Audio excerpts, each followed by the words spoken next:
What are the two benefits of LAN? Benefits of computers that are connected to a LAN. What is LAN? कोई बताएगा? हाथ खड़ा करें. What is LAN? Local area network. Abbreviate ना करें, explain करें. Describe क्या होती है LAN?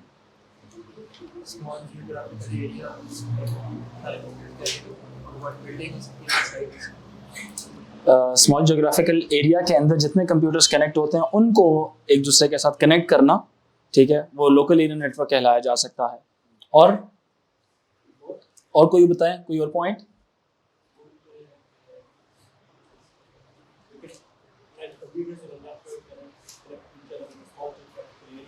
Yes, in a small geographical area, computers are connected with one another with intention to share data. LAN can be wired or wireless. LAN wireless भी हो सकती है और वायर्ड भी हो सकती है. वायर्ड LAN के लिए कौन सी केबल्स इस्तेमाल होती हैं? ईथरनेट केबल्स इस्तेमाल होती हैं, ईथरनेट केबल इस्तेमाल होती है. और वायरलेस के लिए WAPs, wireless access points and radio waves इस्तेमाल होती हैं. ठीक है. अच्छा, बेनिफिट्स क्या होते हैं कंप्यूटर्स को LAN में कनेक्ट करने के? बता सकते हैं? What are the benefits of connecting computers to a LAN? Yes? नहीं, प्रोटोकॉल्स वाली बात तो इसमें नहीं आएगी. इसके अंदर ये नहीं हो सकता allows sharing of data files, allows sharing of data files in a computer. और क्या हो सकता है? या communication between all devices, ये भी हो सकता है. ठीक है. ये भी आप कह सकते हैं कि allows the sharing of resources such as hardware या software. या हार्डवेयर किस तरह से आप डेटा स्टोर करा सकते हैं एक सेंट्रलाइज सर्वर के ऊपर. ठीक है. allows sharing of resources. और क्या हो सकता है? सेंट्रल मैनेजमेंट हो सकती है. ठीक है. सेंट्रल मैनेजमेंट हो सकती है, जैसे बैकअप हो गया. ठीक है. जैसे डेटा सिक्योरिटी प्रोवाइड कर दी वो. ठीक है. ये एडवांटेजेस हो सकते हैं. तो पहला एडवांटेज क्या है? डेटा या कम्युनिकेशन बिटवीन ऑल डिवाइसेस हो सकती है LAN के अंदर. ठीक है. कंप्यूटर्स एक दूसरे के साथ कम्युनिकेट कर सकते हैं. कंप्यूटर्स कम्युनिकेट करने के अलावा और इसका एडवांटेज क्या हो सकता है? डेटा फाइल्स शेयर हो सकती हैं. और इसका एडवांटेज क्या हो सकता है? रिसोर्सेज शेयर किए जा सकते हैं. रिसोर्सेज के अंदर क्या होता है? प्रिंटर्स हो सकते हैं, आपके जो सॉफ्टवेयर हैं वो शेयर किए जा सकते हैं. सॉफ्टवेयर शेयर किए जा सकते हैं, हार्डवेयर शेयर किया जा सकता है, एप्लीकेशन शेयर की जा सकती है. जी, यहाँ पे तो नहीं, उधर चेक कर लें, वहाँ पे नजर आते हैं. यहाँ पे कुछ भी नहीं. डेटा फाइल्स शेयर की जा सकती हैं. उसके अलावा बैकअप, यानी यू कैन से दैट के बैकअप फैसिलिटी प्रोवाइड की जा सकती है. Extra layer of security provide की जा सकती है. सेंट्रल मैनेजमेंट इसको बोलते हैं. ठीक है. सेंट्रलाइज्ड मैनेजमेंट कहा जा सकता है. और इसके अंदर कैरेक्टरिस्टिक्स क्या होते हैं LAN के? LAN किसको बोला जाता है? इसके कैरेक्टरिस्टिक्स क्या होते हैं? एक कैरेक्टरिस्टिक LAN का यह है कि ये ज्योग्राफिकली स्मॉलर एरिया को कवर कर रहा होता है. दूसरा इसका कैरेक्टरिस्टिक क्या होगा? ये प्राइवेट कंपनीज ओन करती हैं इस LAN को. LAN जो सी है वो प्राइवेटली ओन्ड नेटवर्क होता है. वो खास कोई ऑर्गेनाइजेशन उसको ओन कर रही होती है, अपना होता है. जिस तरह से इंटरनेट है वो कोई प्राइवेट कंपनी ओन नहीं करती है. ठीक है. इंटरनेट एक पब्लिक नेटवर्क है, LAN एक प्राइवेट नेटवर्क है. समझ रहे मेरी बात क्या नहीं? LAN एक प्राइवेट नेटवर्क है. एक्सटर्नल ऑर्गेनाइजेशन इसको नहीं यूज करती. ठीक है.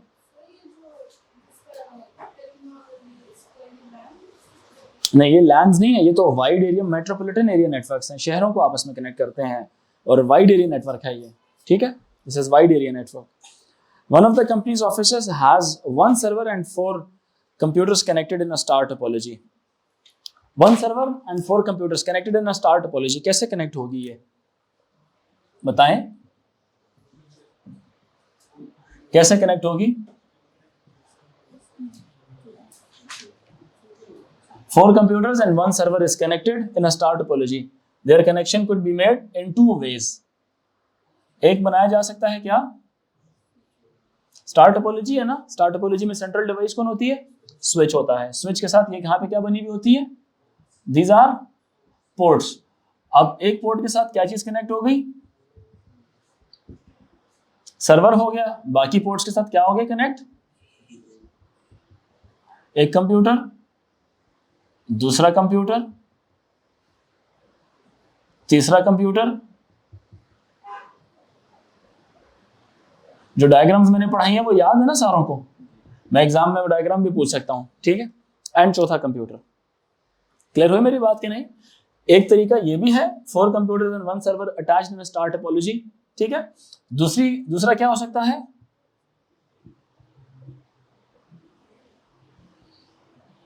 सर्वर के साथ 4 कंप्यूटर्स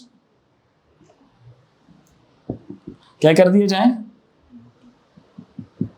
1 to 1 या पॉइंट टू पॉइंट कनेक्शन बना दिए जाएं, ठीक है। क्यों गर्ल्स? यूं भी ठीक है, ये ज्यादा अच्छा तरीका है, ये सेकंड ऑप्शन है उसकी, ठीक है। ये ना है तो ये आ सकता है, ठीक है बात के नहीं। और ऐसे हो सकता है। अब आगे की स्टोरी क्या हो सकती है? स्विच के साथ ये कनेक्टेड है और स्विच के साथ बाकी डिवाइसेस भी कनेक्टेड हो सकती हैं। स्विच किस बेस पर काम कर रहा होता है? डेस्टिनेशन और सोर्स के मैक एड्रेसेस के ऊपर काम कर रहा होता है, मैक एड्रेसेस या आईपी एड्रेसेस के ऊपर काम कर रहा होता है, ठीक है बात कि नहीं। लैन है तो मैक एड्रेस होगा, अगर वो इंटरनेट भी एसोसिएटेड है साथ तो मैक एंड आईपी दोनों होंगे, मैक एंड आईपी दोनों होंगे। अब स्विच किसके साथ कनेक्ट किया जाता है फिर आगे? राउटर किसके साथ कनेक्ट किया जाता है आगे? हैं? इंटरनेट के साथ कनेक्ट कर दिया जाता है, ठीक है बात के नहीं। खैर यहां तक बात क्लियर हुई। आज का जो हमारा मेन टॉपिक है वो है ईथरनेट का। आज का जो हमारा मेन टॉपिक है वो है ईथरनेट का। आज का जो मेन टॉपिक है वो है Ethernet.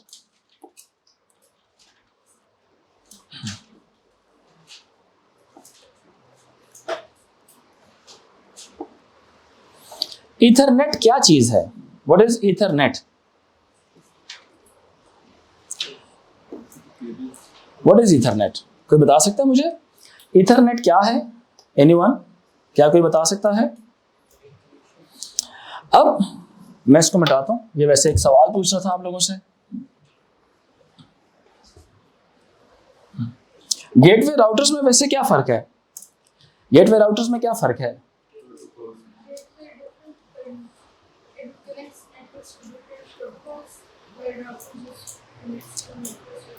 Same similar protocols and to similar और डिसिमिलर नेटवर्क्स को आपस में कनेक्ट। डिसिमिलर के लिए गेटवे, सिमिलर के लिए router. What is the similarity between both? Both are used to connect LANs. आगे both are used for both can be connected to the internet or they are yes, they give a specific route to a data packet, decides route for different data packets or they works on the internet as getting the source and destination IP addresses, ठीक है। they defines, yeah, you can say that it can evaluate the best possible route based upon the IP address of the destination। जिसकी तरफ भेजना होता है उसका IP address is very important। दिमाग आपका इधर ही है, it's somewhere else, you have to be here, right? ठीक है। After class you can go, आप ICC वर्ल्ड कप में चले जाना, ठीक है, बट ड्यूरिंग क्लास इधर ही रहना, दिमाग इधर ही, ठीक है। क्योंकि ये बातें ऐसी हैं जो मैं बात कर रहा हूँ ना, इनमें से ही पेपर्स बनने हैं आपके, ठीक है। इन बातों में से, इन डायग्राम्स में से, इन बातों से आपके एग्जाम्स बनने हैं।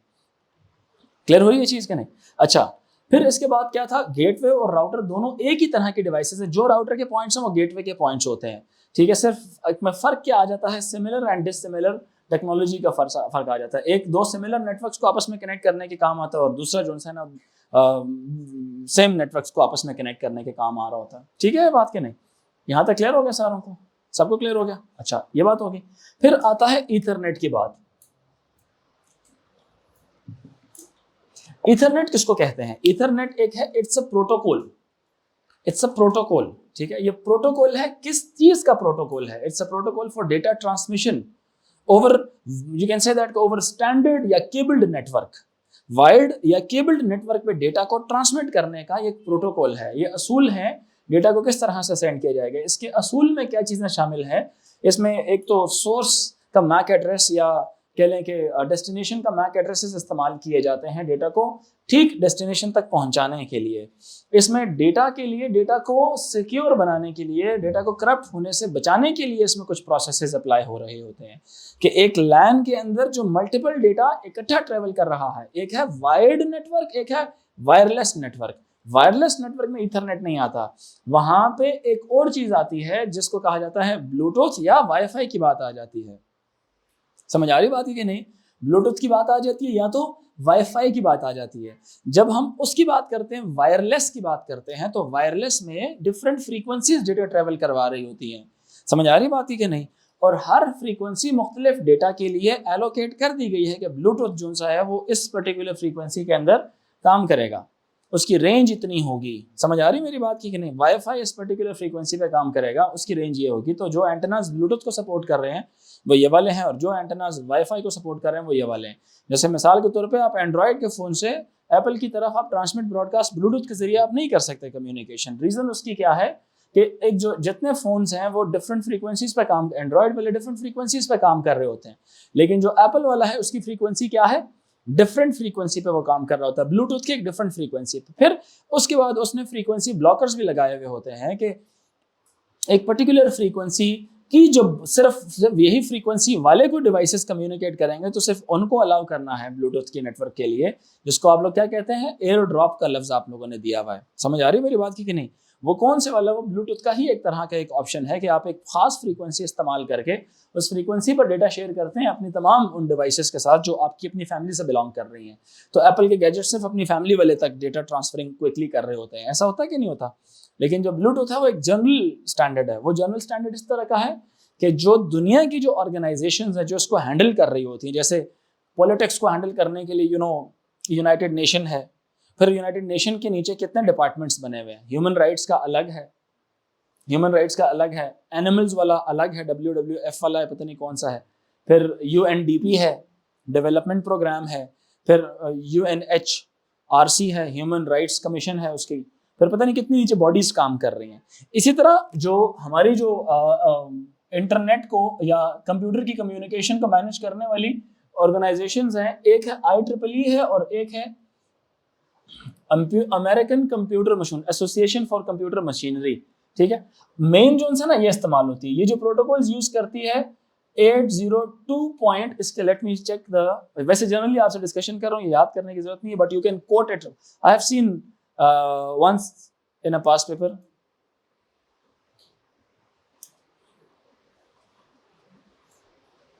No need to write, but I am just telling you. इसके बहुत मुख्तलिफ फ्रीक्वेंसी बैंड्स होते हैं जिसके ऊपर ये काम कर रही होती है। एक ग्रुप ऑफ फ्रीक्वेंसीज होते हैं जिसपे कम्युनिकेशन ये लोग करते हैं वायरलेस के अंदर। Let me just not be very wrong, मैं इसमें से कोई एग्जैक्ट वैल्यूज निकाल के, यस हियर इट इज 802.3। ठीक है, protocol 802.3 used by many wired lens. अच्छा, ये प्रोटोकॉल है किसका? ये है ईथरनेट का। ये ईथरनेट का प्रोटोकॉल है 803 वायर्ड लैंस। खैर ये एडिशनल बातें बता रहा हूँ, एडिशनल बातें, सिलेबस से रिलेटेड नहीं है ये, लेकिन ज़रूरी था, मैंने कहा ज़रा डिस्कस कर लेते हैं। मुझे just give me a second. अच्छा, 80 मैं बताता हूँ, 2 मिनट बस मुझे दे दें, मैं जो डिजिट्स है ना इसमें वो ना हो जाऊं।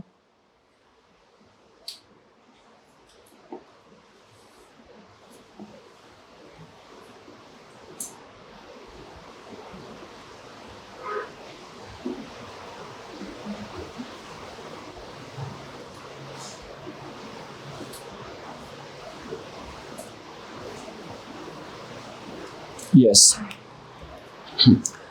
एक ये वाला है और एक है इसका 802.11। ये वायर्ड लैंस के लिए, अब मैं बताता हूँ, ये है वायरलेस लैंस के लिए। अच्छा, ये है क्या? जैसे प्रोटोकॉल्स होते हैं ना कम्युनिकेशन के प्रोटोकॉल्स होते हैं, बहुत ही कह लें कि हंड्रेड्स ऑफ रूल्स हैं दो कंप्यूटर्स का आपस में एक दूसरे के साथ कम्युनिकेट करने के रूल्स। ठीक है, हंड्रेड्स ऑफ रूल्स डिफाइंड है। हर डिवाइस का दूसरी डिवाइस के साथ कम्युनिकेशन करने का असूल डिफाइंड है। अब ये IEEE कौन है? ये दुनिया की वो ऑर्गेनाइजेशन है जो इन रूल्स को बना रही होती है, स्टैंडर्ड्स बता रही होती है। जैसे फिजिक्स में एक लफ्ज है SI यूनिट, कहते हैं ना, सिस्टम इंटरनेशनल यूनिट, एक ऑर्गेनाइजेशन है जो यूनिट्स डिफाइन करवा रही है। तो हर एक जो कह लें कि हर एक जो डोमेन ऑफ लाइफ है, इकोनॉमिक्स है तो उसकी एक अपनी इंटरनेशनल ऑर्गेनाइजेशन होगी, अकाउंटिंग है तो उसकी एक अपनी इंटरनेशनल ऑर्गेनाइजेशन होगी, जिसमें अकाउंटिंग से रिलेटेड जो अपडेट्स हैं, नए नए रूल्स आ रहे हैं, नए फार्मूलाज आ रहे हैं, नई इन्वेंशंस आ रही हैं, वो उसके अंदर कह लें कि उस पर रिसर्च की जा रही होती है और वो फिर बच्चों के कंटेंट में या बच्चों के सिलेबस में उसको इंक्लूड कर रहे होते हैं।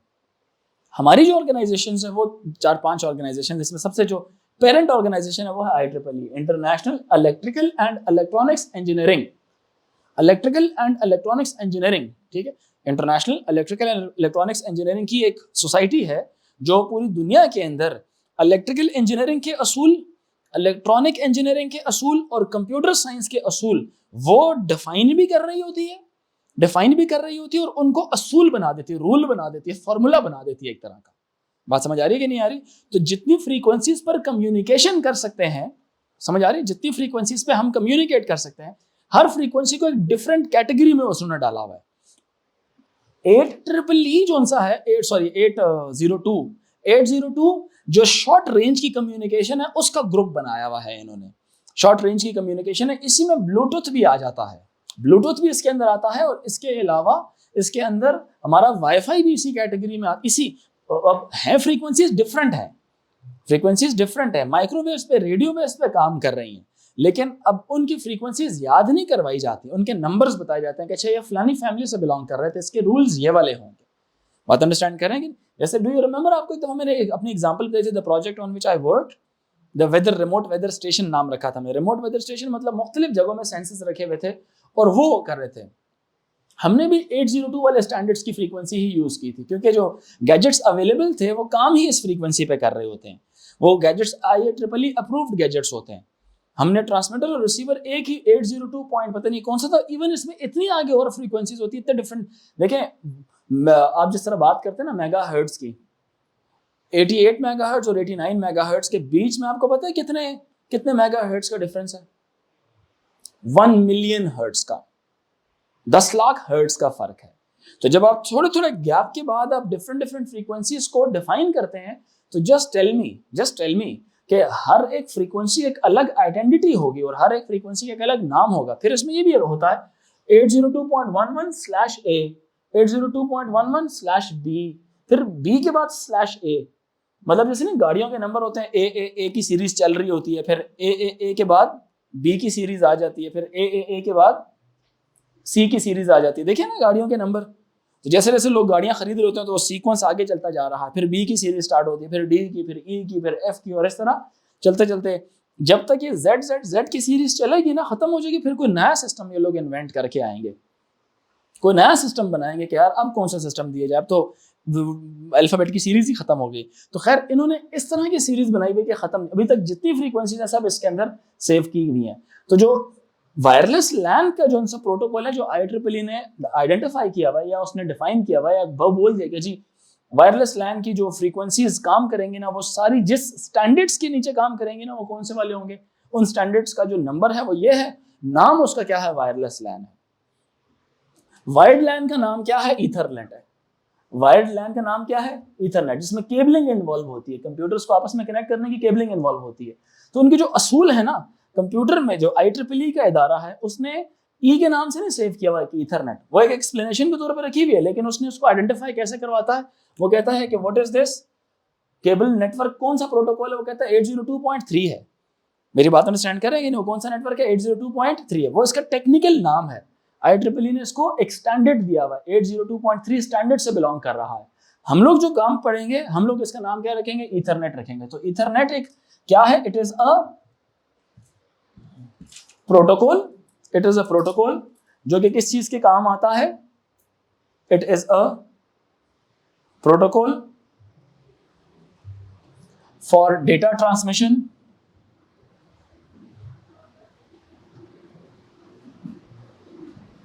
it is a protocol for data transmission over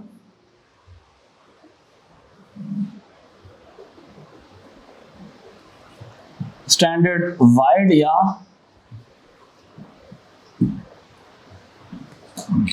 cabled network, standard wired या केबल्ड नेटवर्क। जो केबल्स इस्तेमाल होती हैं उनको, उन केबल्स को क्या बोलते हैं? Cables are known as Ethernet cables. ये ब्रैकेट में लिखवा रहा हूं। उन केबल्स को क्या कहा जाता है? उनको कहा जाता है वो ईथरनेट की केबल्स हैं। कौन सी केबल्स है? ईथरनेट केबल्स है। मेरी बात अंडरस्टैंड कर रहे हैं सारे के नहीं? उनको क्या कहा जाता है बच्चों? ईथरनेट केबल कहा जाता है। ठीक है, यहां तक किसी को मसला है? Can you give me a minute? मुझे एक बस एक चीज सेंड करनी है, प्लीज जरा, इफ यू अलाउ मी।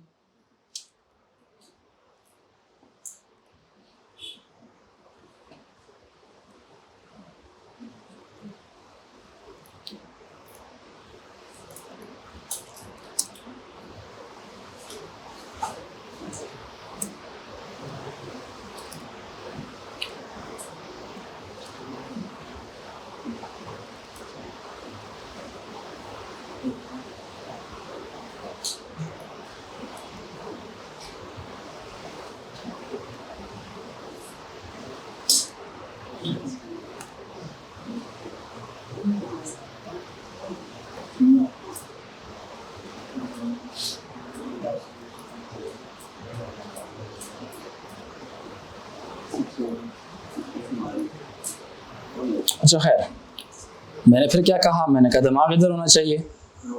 ना ना ना, ब्रेक नहीं थी। ये तो बुरी बात है ना, बुरी बात है। यहां तक बात समझ आई सारों को कि नहीं आई?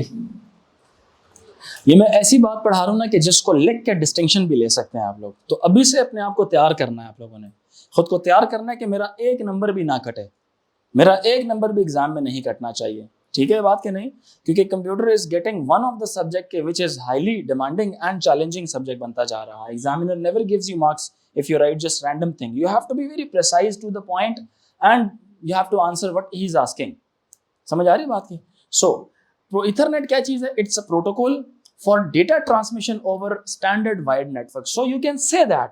अब इसका सवाल यूं भी आ सकता है कि ये क्या ये बस और स्विच या बस या स्टार टोपोलॉजी में इस्तेमाल हो सकती है? Yes, it's a wired technology. तो ईथरनेट की जो प्रोटोकॉल है उसमें ईथरनेट वाला ही इस्तेमाल होगा। समझ आ रही बात है कि नहीं? क्योंकि केबल है उसके अंदर। तो केबल्ड नेटवर्क के अंदर, लैन के अंदर जब भी चीजें कम्युनिकेट कर रही होंगी तो वो जो प्रोटोकॉल फॉलो करेंगे उस प्रोटोकॉल का नाम क्या है? ईथरनेट है। क्या नाम है उसका? ईथरनेट है। जो केबल्स इस्तेमाल होती है उनको ईथरनेट केबल भी बोल सकते हैं, या RJ45 केबल का नाम है वो भी इस्तेमाल होती है। नाम है, नंबर है। अब जिस तरह अंग्रेजी में नाम है ना ईथरनेट, उसका एक टेक्निकल नाम भी है RJ45 होल। अब दुकान में जाए ना, किसी कंप्यूटर वाली दुकान में से बोले मुझे RJ45 की केबल चाहिए, समझ आ रही? उसको भी पता होगा। और आप उसको बोलेंगे मुझे ईथरनेट केबल चाहिए, उसको तब भी पता होगा। उसे बोले मुझे लैन केबल चाहिए, तब भी पता होगा। तीनों का एक ही नाम है। लेकिन ईथरनेट केबल एक अंग्रेजी में इसको एक्सप्लेन कर रहा है, RJ45 उसकी एग्जैक्ट स्पेसिफिकेशन बता रहा है। मेरी बात अंडरस्टैंड कर रहे हैं कि नहीं कर रहे? जैसे हर एक चीज का एक अपना गाड़ी लेते हैं, आप कहते हैं जी टोयोटा करोला, ठीक है। दूसरी तरफ आप उसका इंजन नंबर अगर बताएं, उसका चेसिस नंबर बताएं, तो जो टेक्निकल गाड़ी की आइडेंटिटी है वो उसके चेसिस नंबर के साथ है। आपका नाम है अल्फा, लेकिन आपका अल्फा के अलावा जो आपका नाम है ना 37405.12345.1, वो जो आपका एक नंबर अलॉट किया गया है, ये इसी तरह से हर एक वायर की जो डिफरेंट वायर्स होती हैं, हर एक को एक अपना नंबर अलॉट किया गया है। हर एक वायर डिफरेंट चीज के लिए। जैसे this is also a wire, इसके अंदर भी क्या है? कॉपर है। इसके अंदर भी क्या है? कॉपर लगी हुई है इसके अंदर। लेकिन इसमें से बिजली नहीं गुजार सकता हूं, ये बिजली वाली वायर नहीं है, ये करंट नहीं बर्दाश्त कर सकेगी। ये वाली वायर मेरे इस कम्युनिकेशन के काम नहीं आ सकती है। This is for electricity transmission. मेरी बात अंडरस्टैंड कर रहे हैं कि नहीं? इसी तरह से जो मेरे मोबाइल फोन के साथ, मेरे कैमरा के साथ, हर एक केबल डिफरेंट होती है। इसी तरह जो घरों की जो बिजली वायर, आपके जो इलेक्ट्रिक जो टावर्स होते हैं, इलेक्ट्रिसिटी टावर्स जो खंबे लगे हुए होते हैं, उनके साथ जो अटैच हो रही होती है वायर, वो एक डिफरेंट होती है। तो जो कॉपर की भी जो स्पेसिफिकेशन है वो भी डिफरेंट है। कॉपर वायर्स की आपकी जो स्पेसिफिकेशन है for getting two computers connected in a network different है। हर वायर को ऐसे नहीं कि आपने घर की दीवार में से कोई तार निकाली, दो कंप्यूटर कनेक्ट किए तो डेटा ट्रांसफर होने लग गया। It's not like that. मेरी बात अंडरस्टैंड कर रहे हैं कि नहीं? हर केबल को बनाया मुख्तलिफ तरीके के लिए जाता है, उसको डिफरेंट चीज़ के लिए प्रोसेस किया जाता है। उसके जो वो होगा कि उसमें डिस्टर्बेंस क्रिएट हो सकती है वायर के अंदर, बट वो डेटा अप्रोप्रिएटली ट्रांसफर नहीं कर सकेगी आपका एक पॉइंट से दूसरे पॉइंट तक। तो हम ये बात कह सकते हैं कि नहीं? ब्रैकेट में लिखें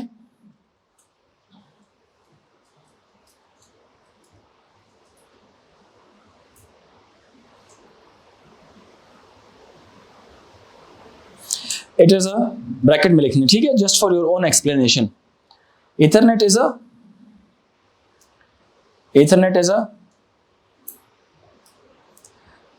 network access protocol standards. Network को एक्सेस करने के प्रोटोकॉल स्टैंडर्ड्स हैं ये। Ethernet is a network access protocol standard using wires or cables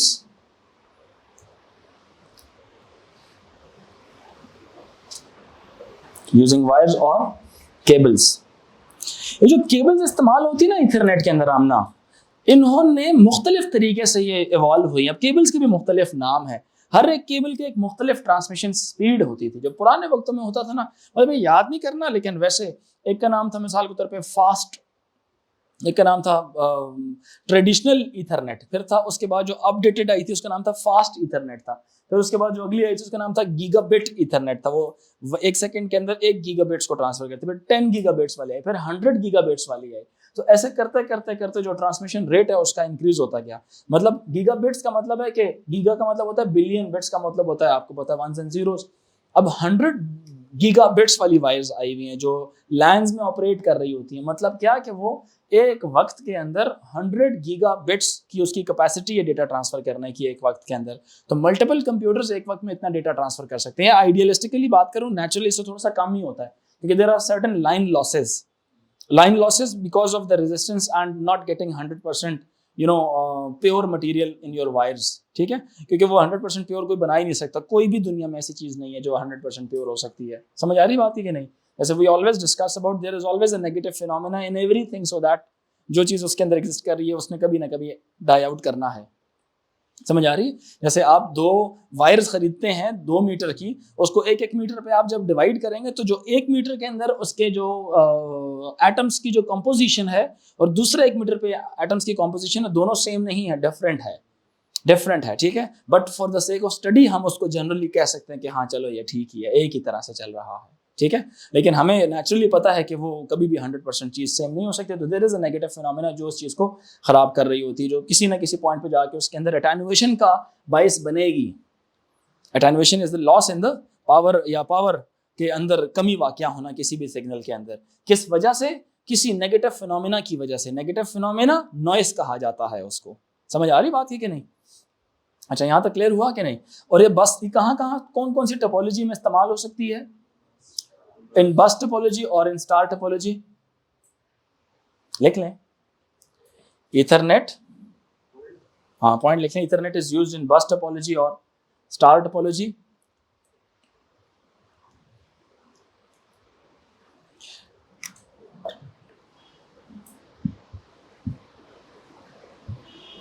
In Ethernet, data is transmitted in the form of frames. Frames किसको कहा था? पैकेट्स को। Internet पर जब चीज होती है पैकेट बोलते हैं, नेटवर्क पर चीज होगी तो फ्रेम बोलेंगे। अब फ्रेम है तो फ्रेम में क्या होगा? MAC of the source and MAC of the destination होगा। फायदा क्या होगा? अप्रोप्रिएट डेस्टिनेशन तक चीज चली जाएगी।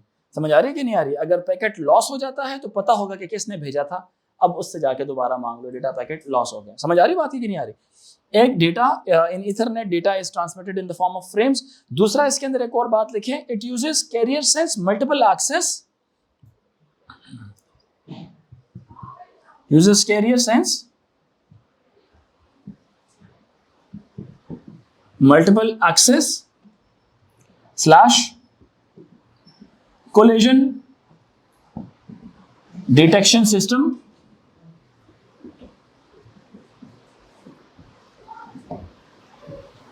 Career sense multiple access slash collision detection system. अब ये एक फिनोमेना है। What is this? ये एक टेक्निक का नाम है। ये टेक्निक का नाम है। ये टेक्निक किस चीज के लिए इस्तेमाल होती है? Techniques name use to avoid multiple signals colliding with each other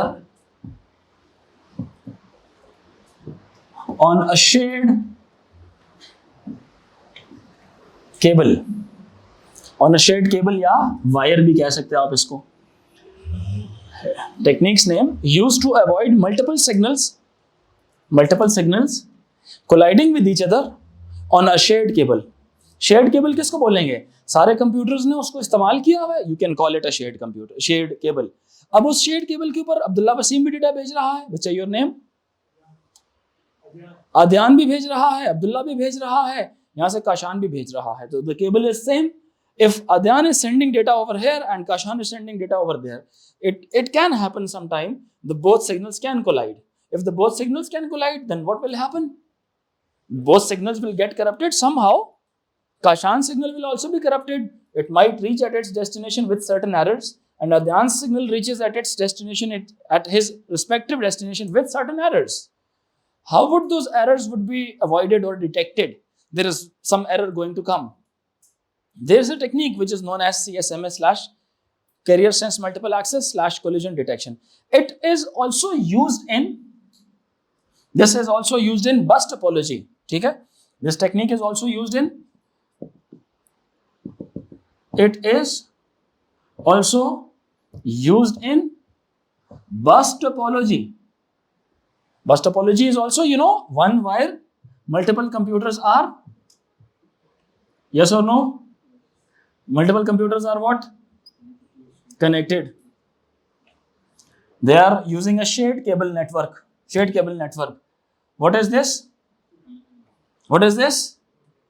Terminator. Terminator are used to avoid the bouncing back, echo back of signals in the wire, so that वो बाकी, चूंकि देखे ना, वायर अगर इधर वायर ही रहेगी तो ऐसा तो नहीं है कि ये कुछ छत है तो उधर से भागता भागता सिग्नल आ रहा तो वो खाई में गिर जाएगा। वो तो वायर है, वायर में तो उधर ही ट्रेवल करता रहेगा। To and fro electric voltage का जो डिफरेंस है वो तो बीच में रहेगा ना।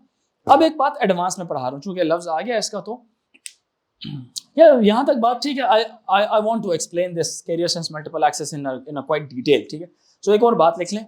Data is transmitted in details, each frame, आपने लिख लिया data is transmitted in frames. अच्छा, each frame has a source and destination address. Each frame has a source and destination address. It's a main point of Ethernet, right?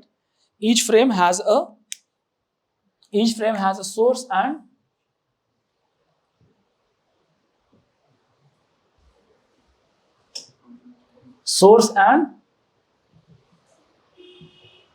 destination address.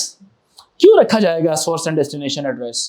Just because, अध्यान, क्यों रखा जाएगा source and destination address? कौन से वाला? Mac भी हो सकता है और आईपी भी हो सकता है। ठीक है, लाजमी मेंशन करना है, it's not a bracketed thing, but MAC for a network, IP if it's an internet oriented network. Internet भी साथ अटैच हुआ हुआ है। ठीक है, इंटरनेट क्या कर सकता है? आपके एक राउटर को एक आईपी एड्रेस असाइन किया जा सकता है जो स्विच के साथ कनेक्ट होगा। ठीक है, जो स्विच के साथ कनेक्ट होगा, स्विच को पता होगा कि मुझसे ये सवाल किसने पूछा था, ताकि इंटरनेट से जब जवाब आए उसका तो स्विच फिर डिफाइन करे कि ये मुझसे इसने पूछा है, इसने पूछा है, उसने पूछा है, या मुझसे इसने पूछा है, ताकि उसी कंप्यूटर तक उसका रिप्लाई बैक भी जाए। ठीक है, यहां तक बात क्लियर हो रही है कि नहीं? समझ आ रही सारों को? अध्यान, एवरी पैकेट, या frame word used in a network, packet is used in packet switching. Packet switching, the one when you are communicating on the internet. ठीक है, I told you there are two networks, one is packet switching and one is circuit switching. Packet switching is when your whole data is divided into smaller pieces and given to the router. Router decides which route to adopt and broadcast, send the packet towards the destination. And all packets, they can take different routes to reach at its destination, because one router has many possible options of routes. Sometimes certain routes are busy, so router would not send the route packet from the same route. It might send the second packet from another route. और इससे क्या फायदा होगा कि data जब corrupt होगा तो पूरा डेटा करप्ट नहीं होगा, एक पैकेट करप्ट होगा तो उसको दोबारा से मांगा जा सकता है। समझ आ रही बात है कि नहीं? नुकसान क्या होगा? पैकेट जो रिसीवर के पास आउट ऑफ ऑर्डर पहुंचेंगे तो receiver has to do some extra working to reorganize the packets. समझ आ रही बात है कि नहीं? डेटा ट्रांसमिशन क्विकर भी हो सकती है। अगर एक नेटवर्क फेल हो जाए तो there are other options available for the router to adopt and send the data packets towards the destination. समझ आ रही बात है कि नहीं आ रही? While I am making you a call, मैं आपको कॉल मिलाऊं ना, और अगर हमारी अब कॉल मिलाते हुए आपको सेल फोन पे कॉल मिलाता हूं अगर आपको फोन पे, तो जितना दूर कॉल मिलेगी उतने ज्यादा मेरे पैसे भी चार्ज होंगे। अमेरिका कॉल मिलाता हूं तो मेरे पैसे भी ज्यादा चार्ज होंगे, लेकिन अगर मैं यहाँ पे कॉल मिलाता हूं तो उसके मेरे चार्जेस थोड़े से नॉमिनल होंगे। ठीक है, एक शहर के अंदर अगर मैं मिलाता हूँ, मैं जब कॉल मिलाता हूँ तो it takes some time for me to connect with your phone. जब मैं आपसे कनेक्ट होता हूँ तो एक प्रोटोकॉल क्या है कि आपको बेल जानी चाहिए, मोबाइल वाइब्रेट करेगा, बेल जाएगी। अगर आप विलिंग हैं कॉल अटेंड करने के लिए तो आप उसको कनेक्ट करेंगे तो हमारा चैनल क्या हो जाएगा? ऑक्यूपाई हो जाएगा। समझ आ रही? मेरे पैसे स्टार्ट हो जाएंगे वहां से। आपको मिस कॉल देने के लिए मेरे पास एटलीस्ट इतने पैसे होने चाहिए कि मैं 1 मिनट की ऑडियो अफोर्ड कर सकूं, 1 मिनट का चैनल क्या कर सकूं? अफोर्ड कर सकूं। अगर मेरे पास 1 मिनट की कम्युनिकेशन के लिए पैसे ही नहीं है ना, तो मेरा आपके साथ चैनल डेवलप ही नहीं होगा। तो वो जो मेरा आपके साथ चैनल डेवलप हो गया है ना, वो अब और किसी का नहीं है, वो सिर्फ किसका है? मेरा और आपका है। मेरी बात अंडरस्टैंड कर रहे हैं कि नहीं? तो जितनी भी यहाँ पे कम्युनिकेशन हो रही होती है उसके अंदर एक लिमिट है कि एक वक्त में वो 500 लोगों की कॉल्स को एंटरटेन कर सकता है। इक्विपमेंट जो लगा हुआ है टावर्स की सूरत में, एक वक्त के अंदर 500 लोगों की कॉल को एंटरटेन कर सकता है, उससे ज्यादा नहीं कर सकता। अगर उस लम्हे मैंने और आपने कम्युनिकेशन कर ली and we are like me and you along with us, there are 499 other users also busy on the call. If Abdullah Wasim is trying to call this Abdullah Khatri, but no signal will be given to him, क्या to beep आना शुरू कर देगी। या तो ये होगा या तो कॉल ड्रॉप हो जाएगी इसकी वाली, मतलब इसको कनेक्टिविटी नहीं मिलेगी।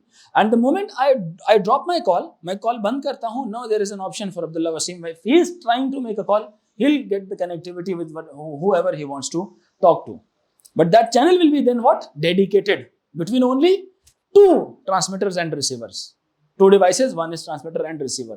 Both will be sending data in a full duplex way. Both will be sending data in a full duplex way. Are you getting my point? Ki nahi?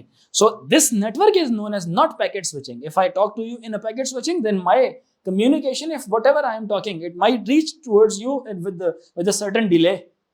Packets might reach towards Adyan in different order. Adyan's computer or mobile phone might take some time. It might take some time for what? Reassembling the packet. Or meanwhile, I am sending more data. You are busy assembling the previous packets.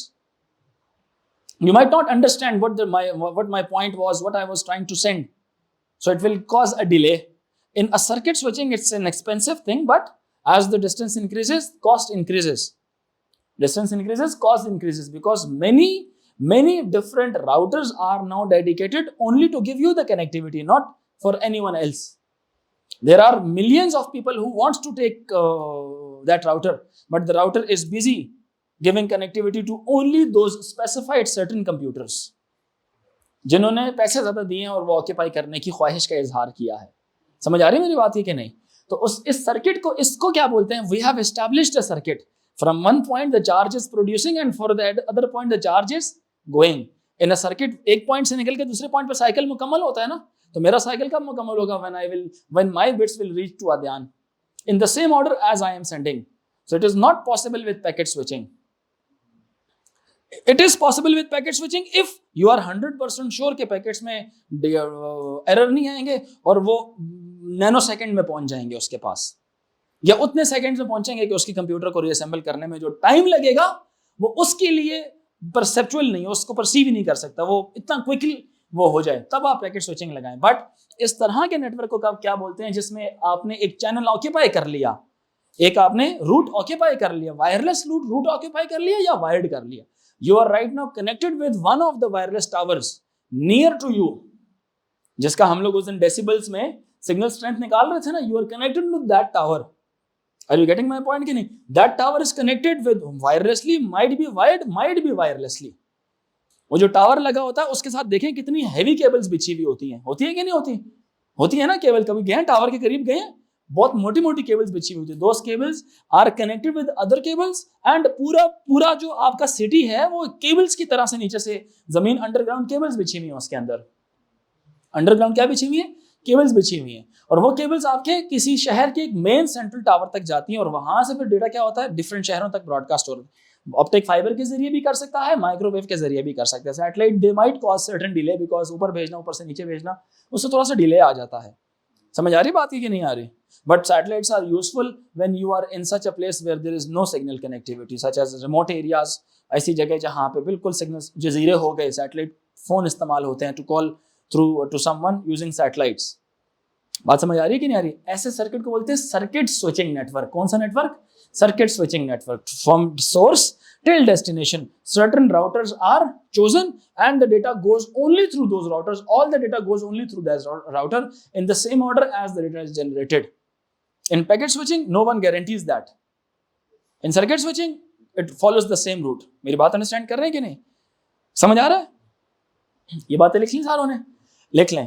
Each packet has source and destination IP address लिख दिया, MAC address. In Ethernet,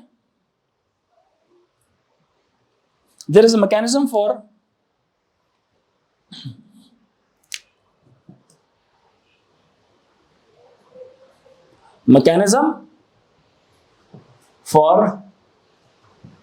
checking errors in the data, yeah, you can write it, corrupted data is recent. Corrupted data is recent. Corrupted data को क्या किया जाता है? Recent किया जाता है। बच्चों समझ आ रही है कि नहीं आ रही? यहां तक बताएं सारे बच्चे? All good? चलें, आज का ईथरनेट का टॉपिक यहां तक ही था, बाकी इंशाल्लाह will do it in the next class, right? Will discuss the problems associated with as well as the CSMA thing, ठीक है?